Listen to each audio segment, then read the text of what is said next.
11 বছরের খরা কাটিয়ে আইসিসি খেতাব জয় করতে সুদূর আমেরিকায় ও ওয়েস্ট ইন্ডিজে পাড়ি দিতে চলেছে ভারতীয় দল।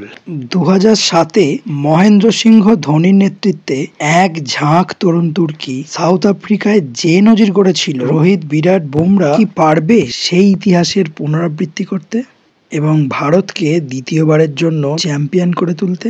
এই কঠিন প্রশ্নের উত্তর 2007-এর টি-20 বিশ্বকাপ জয়ের পর থেকে 2022-এর টি-20 বিশ্বকাপের সেমিফাইনালে হার পর্যন্ত খুঁজে চলেছে ভারতীয় দল। বারে বারে ব্যর্থ হয়েছেন অধিনায়ক ধোনি এবং অবশেষে কোহলি ও রোহিত অধিনায়ক হিসেবে ব্যর্থ ভারতকে টি-20 বিশ্বকাপে তৃতীয়বারের জন্য চ্যাম্পিয়ন করতে। 130 কোটি ভারতীয় আবারও সেই অপূর্ণ স্বপ্ন দেখছেন। খাতায় কলমে শক্তিশালী ভারতীয় এই দল, কিন্তু দল নির্বাচনে মারাত্মক এক ভুল করলেন অধিনায়ক রোহিত শর্মা ও দল নির্বাচন কমিটি। রিঙ্কু সিং, ভয়ঙ্কর এই বাঁহাতি ব্যাটসম্যান জীবনের সেরা ফর্মে রয়েছেন। রিঙ্কু সিংকে টি-20 বিশ্বকাপের মূল দল থেকে বাদ দিয়ে ভয়ঙ্কর বোকামি করল ভারতীয় দল।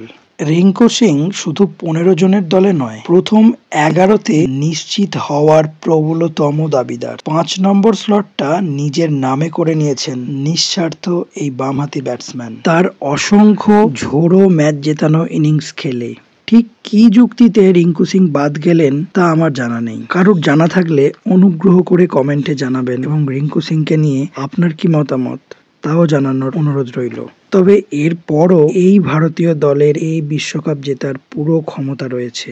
তাও আশা রাখবো সময় থাকতে দল রিঙ্কু সিংকে 15 জনের দলে অন্তর্ভুক্ত করে এই ভয়ঙ্কর ভুল ঠিক করে নেবে এবং 2024-এ ভারত টি-20 বিশ্বকাপ চ্যাম্পিয়ন হবে দ্বিতীয়বারের জন্য। এই প্রার্থনার মাধ্যমে শেষ করছি আজকের ভিডিও। লাইক, শেয়ার, কমেন্ট ও সাবস্ক্রাইব করে সঙ্গে থাকুন। নতুন ভিডিও নিয়ে শীঘ্রই ফিরছি। এই গরমে সকলে সাবধানে থাকুন, বেশি করে জল খান। ধন্যবাদ।